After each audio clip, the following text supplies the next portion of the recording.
Good evening, ladies and gentlemen, and welcome to the Dr. Maria Show. Despite having hit on this subject a little bit on Friday, I wouldn't feel good about myself if I didn't repeat this subject, and that is the attempted assassination on July 13th, 2024 in Butler, Pennsylvania, the attempted assassination of then candidate, but former President Donald Trump. I've dubbed him the people's president. He is so accessible to everyday people. Look at him in the presidency. He's always talking to the reporters. He never shies away from any question. And it was the same MO during his campaign. He loved the rallies. He loved the energy of us, the people. So he goes to Butler, Pennsylvania, a swing state, in the summertime, thinking it's going to be like any other rally.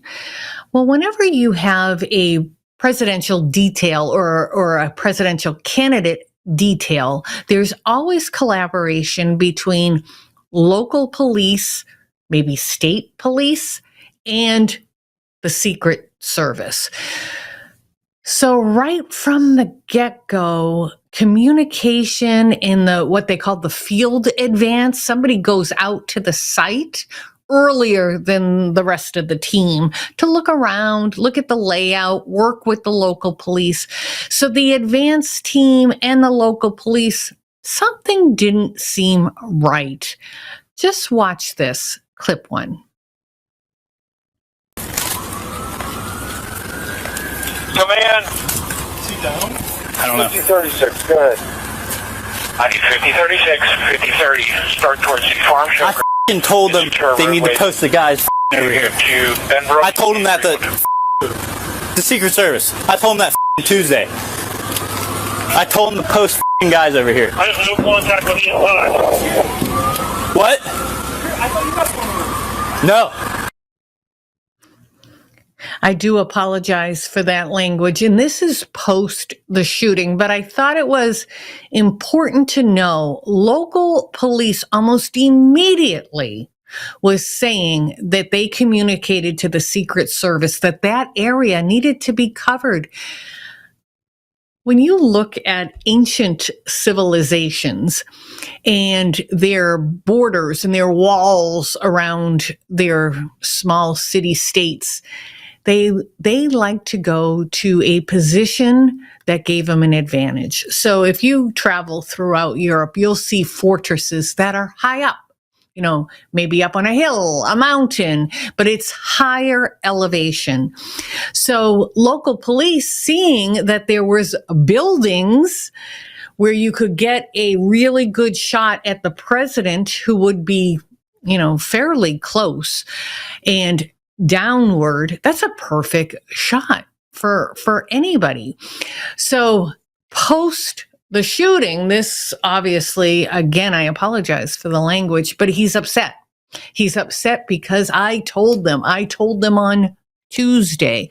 This came out quite a bit after the shooting, how there was massive communication errors between the local police and the Secret Service.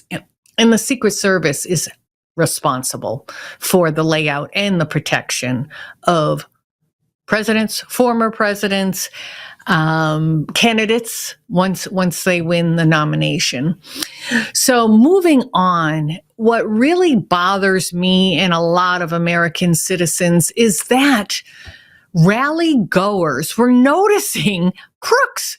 Thomas Crooks, a 20-year-old, seemed very suspicious. He was pacing, he was walking around. Just watch this. He was doing the job. I wouldn't even be doing this. I'd get some beautiful places, the gorgeous ocean, the Mediterranean. Look, they're all pointing. The Atlantic, maybe the Pacific. Yeah, someone's on top of the roof. Look. There he is right there. Right there, see him? He's laying down. See him? Yeah, he's laying down. Instead, I'm here with you fighting like hell to get a Senate. What's happening?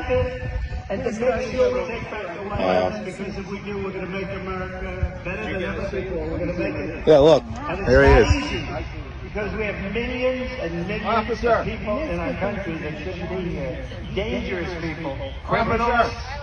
We have criminals. We have drug dealers. We have people that should not be here. Right on the roof. It's much tougher than it happens. You went right on the roof again. To this day, that gives me the chills. There was plenty of warnings. That's after he got on the roof. I could show you pictures, videos of other rally goers who were spotting him on the ground looking suspicious. We do know that he was spotted with the range finder on the ground as well. So way before he got up on the roof, he was acting strangely. Now, I do know that probably every time the Secret Service go out with a president, a presidential candidate, a former president, they have lots of reports of suspicious characters, and they have to really look at it. Is this a credible threat? I don't know. I think everything about this guy was a credible threat. Pacing near a building where he wasn't supposed to be with a rangefinder, and then on top of a roof, lying down in a position of weight. I don't get it to this day. We haven't had a lot of answers. We knew 6 Secret Service people were suspended immediately. I don't know whatever happened to them. We don't know a lot about Thomas Crooks. But I want to continue on this day. So the rally goers are doing what we want any American citizen to do. You see something, you say something, whether it's drugs, illegal aliens, a shooter, and it doesn't matter. If that was President Biden, I'd be on my hands, yelling, look, look, look. I wouldn't want this for anybody to be assassinated. So it's not because I happen to be conservative. We asked people to get involved, and they did, and it just seemed to fall on deaf ears. I think local police did all they could. They were, after people kept saying, and you heard it in the video, police officer, look at the man up on the roof. They did notify Secret Service, but as you heard in the background, not only did they allow President Trump to take the stage when they knew about this suspicious character, now he's up on the roof. You don't go and get that president off the stage. They did nothing. They let it play out. So let's watch this slow motion film of President Trump getting shot. Look what happened.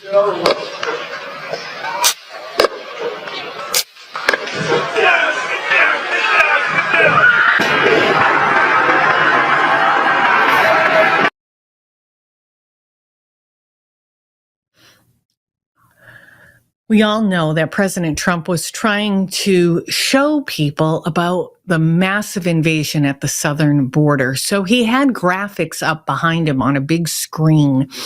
So a lot of people have analyzed the footage and said if President Trump kept his head forward, talking to the crowd, he would have had that bullet in his brain pan. But because he turned to look up at the screen as he was talking, it whizzed and clipped his earlobe. I am so, so grateful that President Trump reacted as quickly as he did, because he's a tough guy, right? And he might think, oh, this is nothing, but he did what he was supposed to do. He got down, and you could see all the people behind him were immediately getting down with the gunfire. Plus, you can't hear it in this particular video, but Secret Service were yelling, down, down, down. So I want to go to a side view of a shot where you can see Crooks on the roof after where he's shooting. The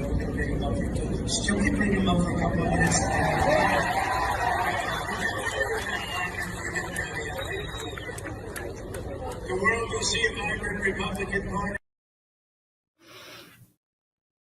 That's a clip, and I thank my producer for finding that, because I could show you a lot of clips that you've seen 100 times since the assassination attempt. That one's rarely seen from that angle. And why that's important, that angle? Because we had Secret Service snipers looking right at him. They did shoot and kill him, but it was after he got multiple shots off. And remember, somebody died that day. A human being, a former fire chief, Campatori, maybe, God forgive me for mispronouncing his name, a father who was there with his wife and his children to see a presidential candidate. You don't expect to get shot and killed. And he died a hero trying to save his 2 children. And somebody else was in critical condition. Thank the Lord they survived. Thank the Lord President Trump survived. But our heartfelt condolences to the Campatori family. I saw a video, Mrs. Campatori, recently saying she's got no answers. No one's really come to her to say, you know, this kid came out of the blue or didn't come out of the blue. We heard only rumors. He had 2 foreign bank accounts. We heard that he had explosives in his car. Whether he was, after he shot the president, was going to blow up his car for diversionary. We know I think he had a bicycle there too. And they found bomb material in his home. But we need to know, was this guy connected? Maybe he was a lone wolf, just a radically mentally deranged evil kid. Maybe he was paid. We have to remember there was foreign adversaries who said they were going to kill President Trump. Remember Iran? His first administration, he killed Soleimani, a terrorist, a evil dictating. He wasn't the dictator. Ayatollah Khomeini's the dictator, but he was an evil general. And after President Trump took him out, they vowed to kill him. So was there any connections to Iran? Was there any connections to China, to Russia, to left-wing domestic terrorists? We don't know anything. We don't know. And that bothers us as Americans because we have every right to know. President Trump has every right to know. But we don't know a lot about Thomas Crooks. And Congressman Tim Burkett was talking to me one day, and he said, I wanted to go and see and really figure out, you know, when you go to a scene, you learn a lot. And he wanted to go, and he couldn't believe how quickly things were cleaned up, including all the blood after being, you know, shooting Crooks. It was a lot of blood and probably brain material on that rooftop, but it was all bleached. He thought that was odd. I can go either way. He was told it's because it was biological, right? Biological stuff. They don't want people getting sick, diseases, you know, his blood, brain pan matter. He thought it was odd, though. Maybe it wasn't right to be cleaned up so quickly. I cannot imagine there's not tons and tons of government Secret Service videos or FBI pictures of the crime scene. So you can certainly get evidence from looking at that. But it's a tragic thing. And many times I've heard President Trump talk about that experience. It was soon after, I don't know if it was within weeks, we had the Republican National Committee in Wisconsin. And I was there with LindellTV. And when he came out, you couldn't believe the crowd. And he still had the bandage on his ear. And he said something that he has repeated many times, that he feels it was the grace of God, and I believe this too, that saved his life for a purpose. 4 years doing radio during the Biden administration, and I felt bad. I felt like every day, it was every Sunday was the show Uncovering the Truth.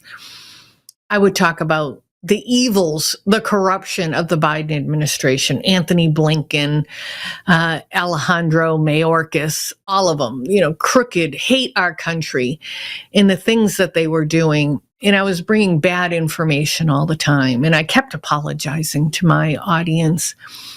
I don't know how we did it as a country. I don't know how we survived. I really don't. Especially looking back, it's like, it was bad.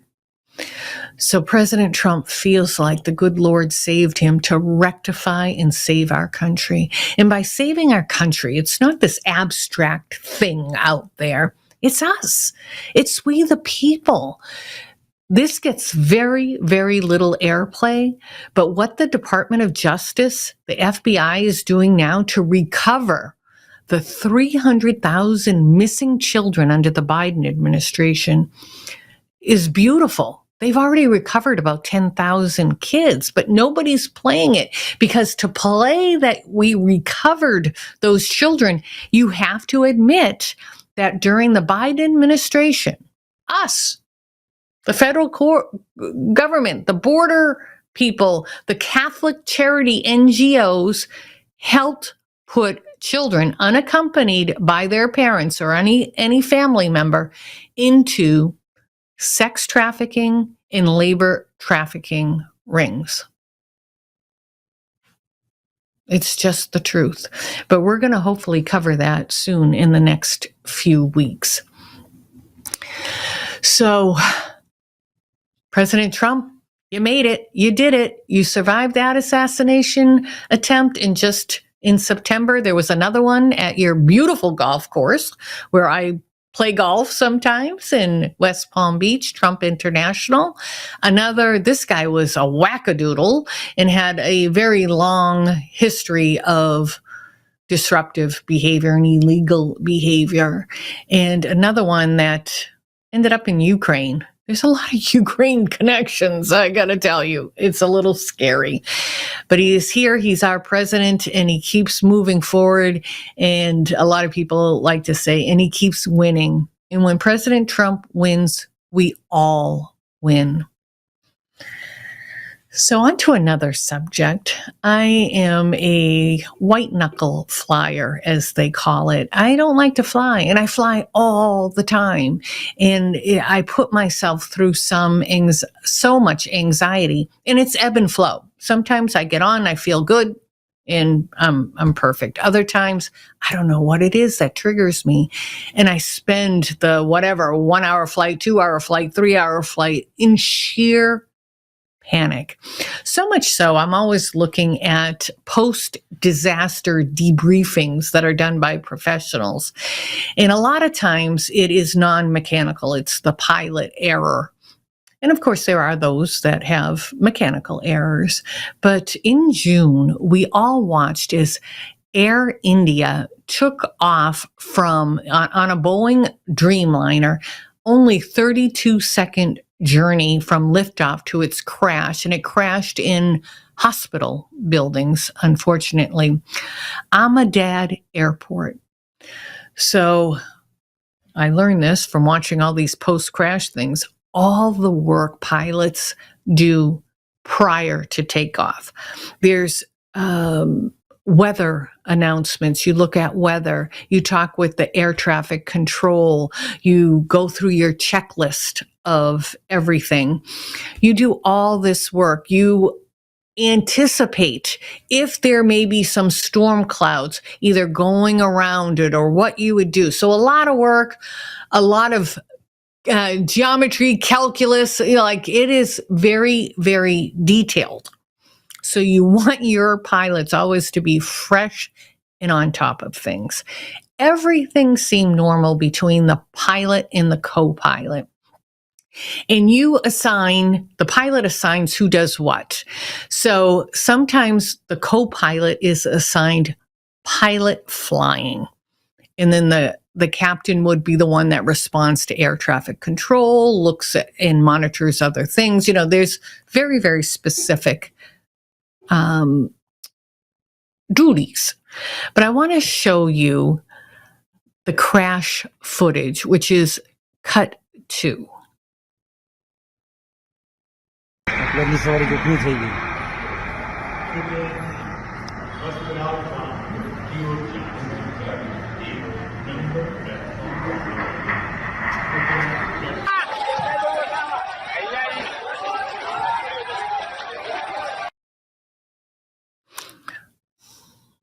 So as you can see, it was 32 seconds, very quick, and they never got lift. So what happened? Oh, by the way, this had a miracle, right? One passenger survived. Hundreds of people died on the plane and 19 or so on the ground, but one guy walked away. It's a miracle of God. If he doesn't do something good with his life, shame on him. But, post the investigation, it is learned that there's two switches, and they're not easy to switch, that bring fuel to both jet engines. So they were in correct position taking off. Somehow, they got shut off. And we can hear it on the voice recording of the captain saying, these are both shut off. There's no gasoline getting to the engines. Why did you do that? And the co-pilot says, I didn't do that. Of course, they quickly tried to get them on, but it was way too late. There wasn't enough time for the fuel to get to those engines. So they're suspecting sabotage. There is at least 10 known crashes that were deliberate by pilots, whether it was political statements, jihad type things, taking one for Allah. We don't always know. Mental illness. But did this happen? And who did it? Was it the captain or the co-pilot? We don't know. It is such a tragedy. When we get on planes, this is the problem I have. This is why I like to drive a car and I don't like to be a passenger. You have to give up control. Once those doors close to the plane, you are no longer in control. You've got to have trust that those pilots are fresh. They've done all their checks appropriately. They didn't get lazy, that they're comfortable to question one another. One of the things that came out in the airline industry was that co-pilots were intimidated to question the captain, even if the captain was making the wrong decisions. And they've done a lot of training with that it is okay. And we expect you, the co-pilot, if you're witnessing something wrong, you've got to speak up.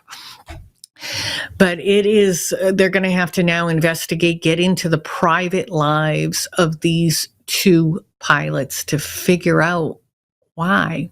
I don't know if we'll ever know actually who was the one that shut these off, but it was deliberate.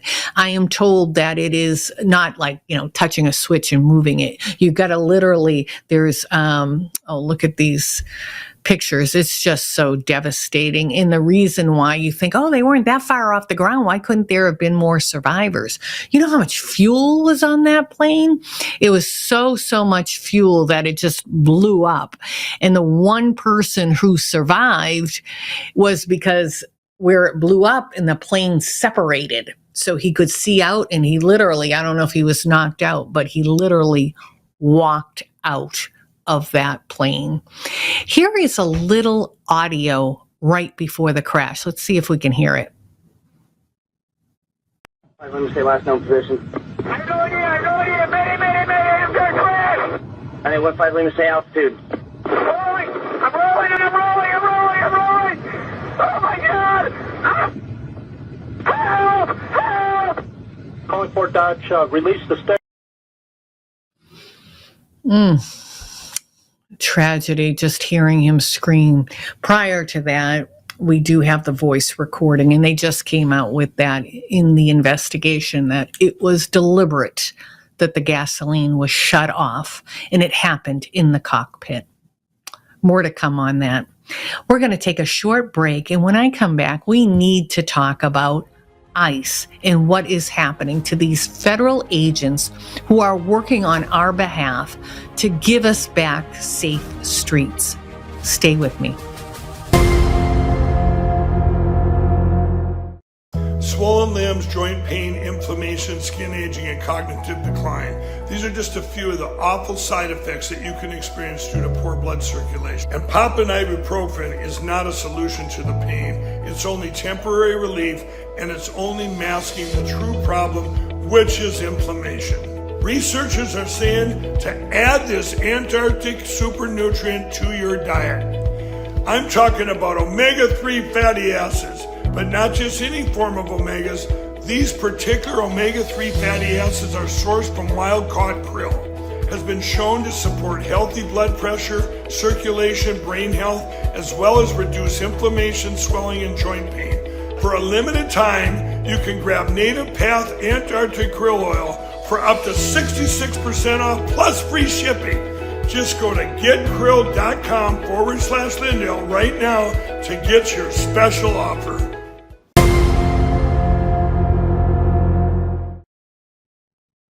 Welcome back.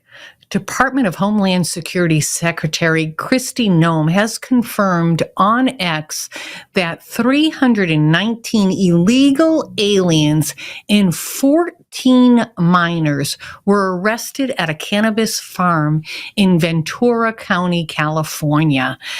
This raid is huge. Amongst those adults, there were rapists, child molesters, kidnappers, burglars, and it doesn't stop. And 14 of those kids are believed to be part of that massive influx of unaccompanied minors that came into our country. And they either were forced into sex trafficking or labor trafficking. President Trump's Department of FBI has recovered more than 10,000 children. But look there was numbers of 300,000. But let's take a look at this raid of the cannabis farm that netted now they're saying over 350 illegal aliens. The Department of Homeland Security recently announced the arrest of over 350 illegal immigrants and the rescuing of 14 illegal immigrant children following raids on 2 California marijuana farms. The raids saw immediate backlash from Democrats, who claimed the raids targeted farm workers, which the Trump administration disputed. In a new DHS update on the raids, the total of illegal immigrants arrested rose to 361, with the agency saying some have criminal convictions of rape, serial burglary, hit and run, and DUI. The DHS statement also said this is quickly becoming one of the largest operations since President Trump took office, and we're only getting started. The DHS said it had criminal search warrants for the 2 farms, which they raided over concern. You know, the craziest thing is, there are these protests that are happening wherever ICE happens to be. There's literally an app out there that is funded by radical leftists to try to disrupt. ICE has to have a different tactic. I wish they could work with local officials, but some local officials will not work with ICE because people who are barring ICE from entering any property that they have legal warrants to go into, they should be arrested immediately. I've watched one ICE trying to get into a center and these protesters had bikes and you see ICE agents and the protester fighting over the bike. Like, to me, clock them, get them down and put handcuffs on them. I know they say you can't hit them. All right, tase them, pepper spray them. They just don't seem to. Maybe that's not their role, maybe they've always worked with law enforcement on the ground. So all ICE does is go and get the illegal. But I don't know. It seemed a little ridiculous. And at this particular marijuana farm, cannabis farm, there was protest, but very dangerous protest. As we'll see, a protester takes a shot at ICE agents. It appears a protester fired some kind of gun at federal agents. This happened this afternoon. It was a really chaotic scene at the time. A lot of smoke was being launched at the protesters. And again, it appears a protester fired back with that weapon. It looks like he fired at least a couple of times. We have not heard about any agents being hurt. Well, here with me is Ben Bergquam, who is an investigative journalist with Real America Voice. Thank you for joining me, Ben. A pleasure to be with you. Ben, I think our goal now in the Trump administration's really focused on, all right, we shut down the border, so we did that. That's great. But now we have all these illegal aliens that are in our country. They could be terrorist cells. God knows there's a lot of bad elements, and we have other Americans working against us. What can our strategy be where we quickly get the illegal aliens, get them deported or get them in jail where they belong? Well, what they're doing now, and I've been on multiples of these ICE operations, riding in with Border Patrol, ICE, FBI, DEA, all of these different agencies working together now to capture and deport these illegals. And their initial strategy was going after the worst first. That was actually the slogan, worst first. And so they were going after active warrants, primarily administrative warrants, and basically all deportations fall under administrative warrants. They do have criminal warrant options as well, but that's for somebody that you're going to prosecute and incarcerate in the United States. If you're simply going to pick them up to deport them, then it's an administrative warrant. And the problem with the administrative warrants is they really tie ICE's hands on their rules of engagement. Where a criminal warrant, you can bust down doors, you can go inside and simply grab them and pull them out. On an administrative warrant, you have to go and get access. You have to be authorized to go in. And so what they're doing now is shifting. So it's a kind of a combination of, again, criminal warrants in some cases where they're going after a business where they have a criminal warrant to enter the property, and then using the administrative warrants to pick up the bad guys. And then also working with doing more of these criminal warrants. The problem is on the criminal warrants, then you're going to house them in the United States. And so that was part of it. They've also transitioned to using more of the 287G, where they actually in jurisdictions where law enforcement, police officers and sheriffs actually work with them, they can deputize those officers and have them be a part of the mission.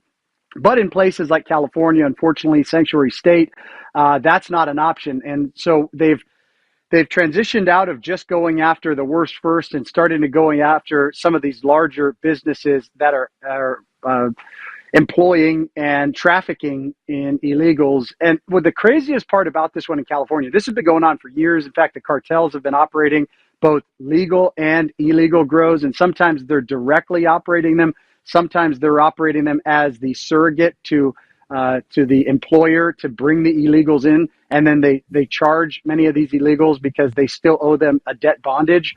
And so there's all these factors that are playing in. But while this is all happening, while we're picking up illegals and saving 14 kids that have been trafficked, you've got Gavin Newsom coming out and saying, how dare you, President Trump, go into these places and pick up these farm workers. First off, it's still a federal crime. Even though marijuana is legal in California, it's still a federal crime. It's not, they're not harvesting, they're not picking grapes. They're not, out there doing stone fruit. They're growing weed. And the federal government has every right to be able to go in there, and they can use criminal warrants to do that because, again, it's still a federal crime. So they can use that warrant to go in there, and they just happen to pick up a bunch of illegals. The bigger question should be, how much money is Gavin Newsom getting from these organizations as well as directly from the cartels?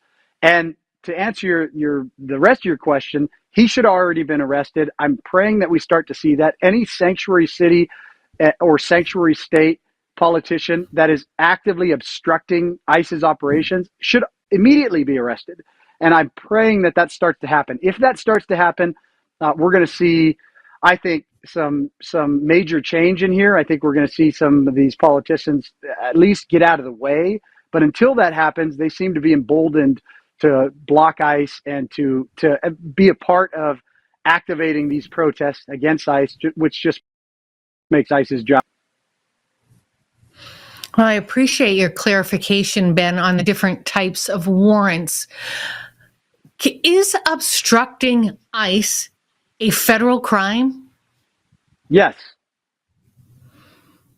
Yes, So it's just like any other obstructing any other law enforcement agent. So ICE officers are law enforcement agents. They're federal law enforcement agents. So if you obstruct a federal law enforcement agent, that is a federal crime, and anybody who does that can and should be arrested. So, Ben, this is like sparking my thought process here. Why aren't we arresting Governor Healy out of Massachusetts, Governor Hochul, Governor Newsom from California? They literally tell their people, do not cooperate. Well, that's a good question. My guess is it depends on your definition of obstruction partially. So if you're simply telling people to do something and they're acting on what you're telling them, technically it's the person that's acting on it that is doing the obstructing. I think you could tie it to them, but I think it gets a little bit in the weeds. And my guess is prosecutors probably want to make sure they have a solid case before they do it. But there's no question they've been providing action items and training and all of these things through the city councils and the governor's office in places like Chicago as well that are actively aiding and abetting criminal illegal aliens. And so I think you can make a case. I think there's a second component to it why they haven't done that yet. I think they absolutely have just cause to do it, and I think they could actually win some of these cases against these guys. But my guess is there's the other part of that is public support and what that does. So you're always thinking, okay, all of this is political theater. I mean, not what President Trump is doing, but what the Democrats are doing. It's all political theater. They're all trying to gin up votes. And really, it's all about 2026. And so I think President Trump and his Justice Department are looking at it and saying, okay, is this the right move? Is now the right time? And how does this play out in the public when we know the mainstream media is going to give these guys cover? Basically, they become martyrs then for the cause. But at this point, I don't care. I mean, I think the average American, they don't care. I think they want to start seeing these arrests. And I really do pray they start happening. But ultimately, all of this comes down to 2026.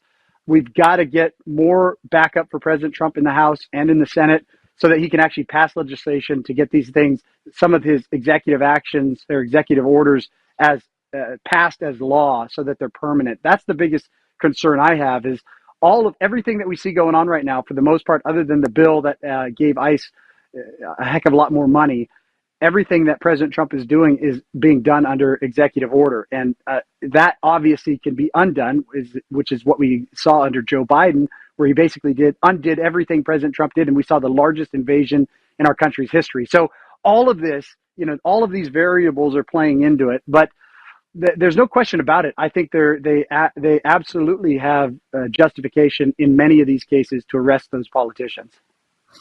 Yeah, and I know it's a stretch, and I know about politics in the media, but you know what? We, the people, are sick of politics. Let's just do the right thing and see what falls out. We've been scared sometimes of not doing the right thing, but we got to start playing hardball. They're nasty with us.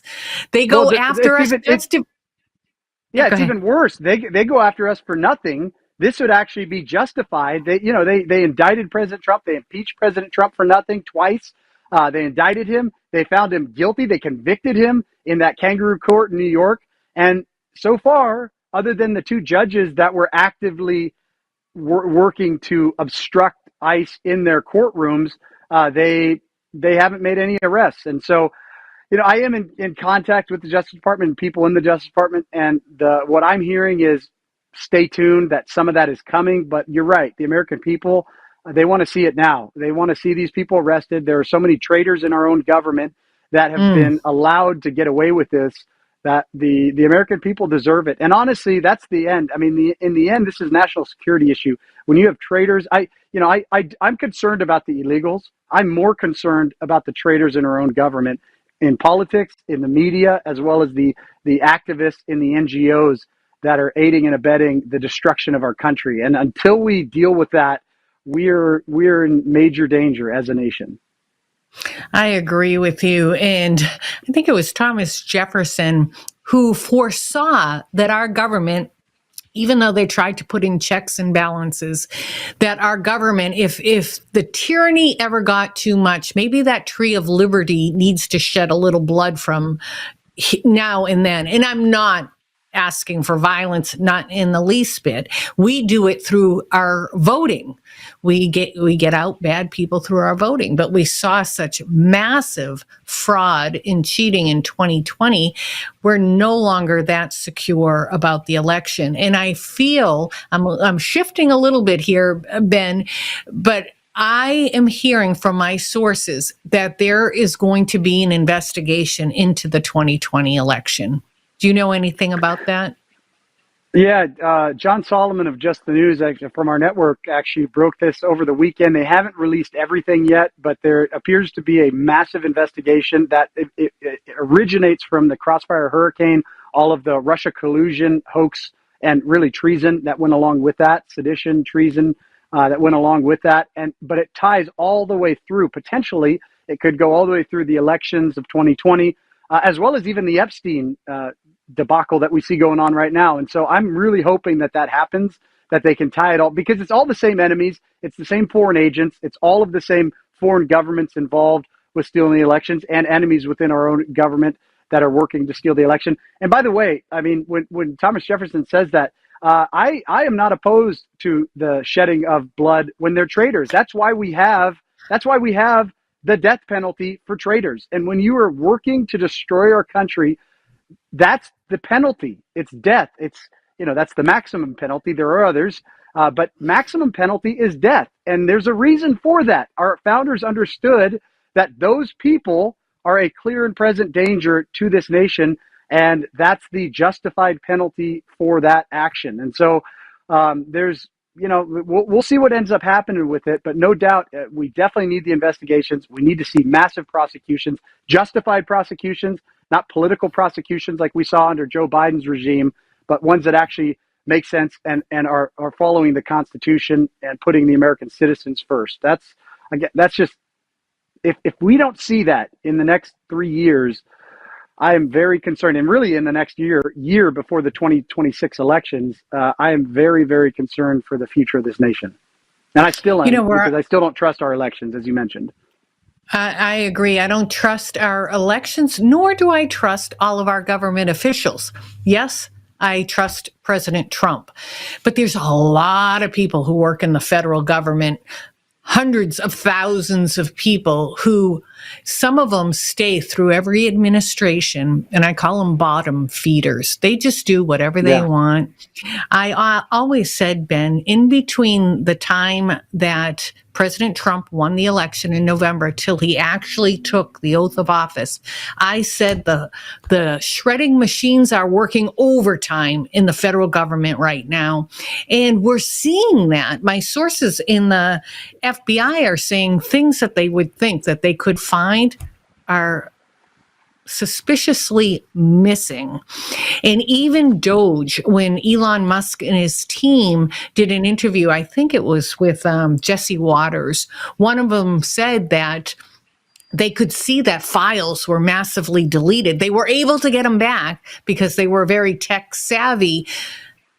But that should be a crime too. Like, that's government property, meaning we the people property, and no one should have the right to destroy it.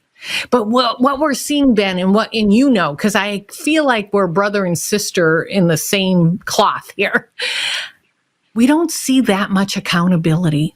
We've become so soft as a nation, do whatever feels good, do whatever you want, or if people do things against we the people, we just say, well, vote them out. No one's held accountable. And I am so happy to see the investigation into James Comey and John Brennan. John Brennan, who I've often likened to the devil himself. How far do you think this will go? Do you think this will go to indictments? Well, I hope so. Although I'm very disappointed with the decision on the Epstein files, and I am concerned that there are levers of power that are being wielded. And my guess is when you get into the Crossfire Hurricane, no doubt they've destroyed evidence. Hopefully we can find all that evidence. But you're right. It's not just destroying government property. It's destroying incriminating evidence. And again, you're talking about our highest level of intelligence agencies. They're very good at destroying evidence. They're also good at finding it. So hopefully we can find what was destroyed. But ultimately, Comey needs to be prosecuted. Brennan absolutely needs to be prosecuted. So does Secretary Mayorkas and Secretary Blinken. All of these guys committed crimes against this nation. And so I'm hopeful, I'm optimistic, but I'm going to not hold my breath until it happens. I want to actually see it happen. I want to see the handcuffs on them, and I want to see them put in jail cells at minimum. But I think they deserve more than that. Absolutely. Well, Ben, thank you for joining us. I love your background. I've got to get out to Arkansas at some time. God bless you. It's my pleasure. Great to be with you, Dr. Marie. Thank you. Well, geez, it's just been a few weeks since the Guadalupe River had a flash flood. So much destruction, so much human life, children just wiped away. Can we do things better? Maybe so. I think Governor Abbott is really looking at this situation of having sirens or something. Because remember, the alerts went out when people were sleeping, and it went out on iPhones. So we have to have better systems, and I believe that will occur. But a lot of people are talking about cloud seeding. I always tell you the truth. I thought it was BS. I knew nothing about it and thought, there's no way we're making rain. Well, come to find out, it's true. And we've been doing it since the 1940s. I tried to get this young man, he looks very young, Augustus, who is the CEO of Rainmaker, on the show tonight, and we weren't able to make it happen.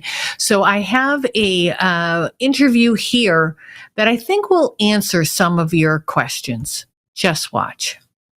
Augustus, great to see you. Thanks for being with us here today, and thanks for facing so many of the questions that have come your way over the last couple of days and the last week. You have appeared with Tim Pool, Dinesh D'Souza, Steve Bannon. You're here today with me to take these issues head on. So let's start with what cloud seeding is. Would you talk to me about that versus the other forms of weather modification? Absolutely. So cloud seeding is a technology that was invented in America in the 40s for the sake of creating more water in times of drought, be that in the form of enhancing snowpack or water and rain to recharge reservoirs or aquifers that are being depleted. It's something that we've known about for a long time, that we have longitudinal safety data on, that I'm happy to express transparently and give to the public consistently. Now, cloud seeding often gets conflated with another technology that's called solar radiation modification, or SRM. SRM is a proposed technology that's beginning to be experimented with. It's not nearly as old as cloud seeding, but SRM is a proposed technology to inject reflective particles into the stratosphere to block some of the solar radiation and then cool the planet down. That is altogether and totally different from cloud seeding. Cloud seeding is a water supply tool with localized effects and a long history that we can talk about the safety data of. SRM is something relatively new that would have global and climatic implications rather than just effects on local weather. And then there's this third thing, which is chemtrails or contrails. And so where we know that cloud seeding is real, we know that SRM is real, I have yet to see any sufficient evidence of a malevolent conspiracy of someone releasing toxins into the atmosphere in those long streaky tracks in the upper atmosphere. A lot of what I've seen seems to suggest that those are condensation trails formed by airplanes. Now, regardless of whether those are condensation trails or chemtrails, and I am entirely open to people presenting evidence of them being chemtrails of some kind, despite not believing them to be that now, if you see a long streak in the sky, that has nothing to do with cloud seeding, which relies on existing big puffy natural clouds raining a little bit more. Okay, we talked about the process of cloud seeding. Let's focus in on cloud seeding. This is in your company's most frequent usage, putting silver iodide into clouds, targeted clouds, which use radar to target these clouds that you think could produce moisture but haven't yet. And you've talked extensively on many of these shows, like the Sean Ryan show, about You've studied silver iodide. You know the effects of silver iodide. Is this safe? Absolutely it is, and thank you for asking. So silver iodide in cloud seeding, right? We use about 50 grams per operation. That's something like 8 to 10 Skittles worth, and that gets distributed over hundreds of square miles, right? After decades of cloud seeding operations, because Rainmaker is not the first one to have done this, right? There have been companies since the 50s conducting cloud seeding ops. After decades of operations in the regions where cloud seeding has occurred, we've only seen an increase in silver of about 8 parts per trillion. And there's already about 2 parts per million naturally occurring in American soil of silver species. So we've added, after decades of cloud seeding, 1 million times less than what's naturally there, and it's had no adverse ecological or agricultural impacts. Okay, and people can listen to longer form interviews that you have done about some of the safety and research that you've done on what you use to cloud seed. Now, I want you to please address a larger question, which is one that is somewhat broad and perhaps even religious, but are you playing God? Are you messing with things that you shouldn't be messing with when it comes to the weather? I get this question all the time, and I totally think it makes sense to ask it. My intention is to serve God. I think that in Genesis 1:26 through 28, and then throughout the Psalms and the rest of the Bible, God tells us to take dominion over and steward creation, both for our sake, creation's itself, and then to honor him. And so if there are droughts and we have the tools to mitigate the damage done by them for our sake and for nature itself, then we should deploy those for the sake of tending to and stewarding the world. And if we weren't to do that, if we were to ban cloud seeding wholesale, despite knowing that it's safe, despite knowing it could help alleviate these problems, we'd be abdicating our God-given responsibility to be stewards of the world. Okay, let's address whether or not it's safe now and apply it to what you were doing on July 2nd in Texas. This is a very emotional moment. People are upset. Children, hundreds, died. The question is whether or not Rainmaker, cloud seeding on July 2nd, contributed to storms that occurred on July 4th. Did it enhance? Did it intensify what we saw some 36 to 48 hours later? Unequivocally, our cloud seeding operations on July 2nd did not impact the flooding that occurred later. And that said, my heart and prayers are still with all of the people of Texas and all the families that have been affected. It was a tragedy. But in cloud seeding on the 2nd, one, we are regulated by the Texas Department of Licensing and Regulation, and we have what are called suspension criteria, where if there are National Weather Service flash flood warnings or severe storm warnings, then we cannot operate in those areas per the restrictions and regulations we have.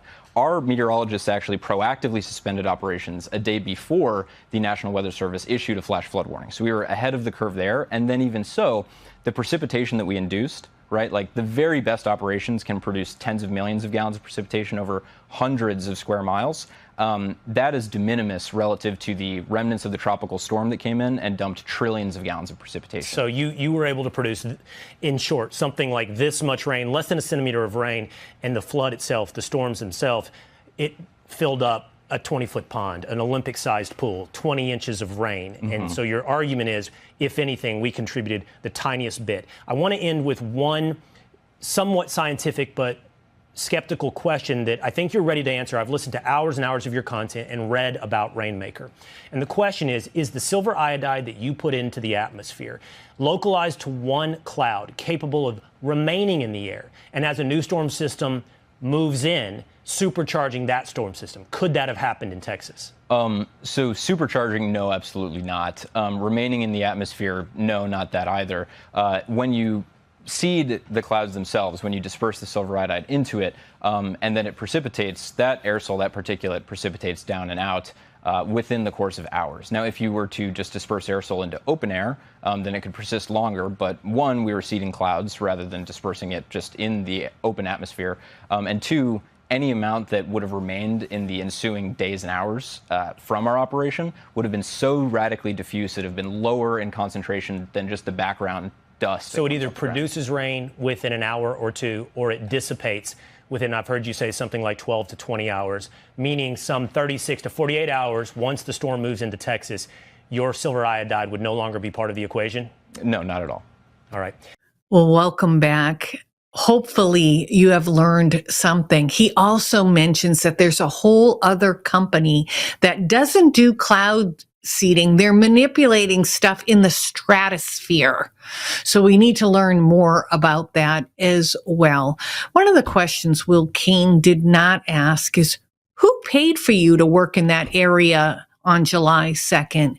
And I found out it was 3 counties did pay this company. So this company is a for-profit company. People hire them. They cloud seed in an area hoping to make rain, really for crops to avoid drought. I'm concerned. He did mention it was here since the 40s, and we haven't seen any ill effects to human beings from the silver nitride, whatever is being put in these clouds. But I don't know. There's a lot of cover up in the federal government and the CDC. Disturbing to me, but we'll see. I am willing to be convinced that it is safe. Well, thank you for joining me. I hope you have a pleasant few days, and I'll see you on Wednesday.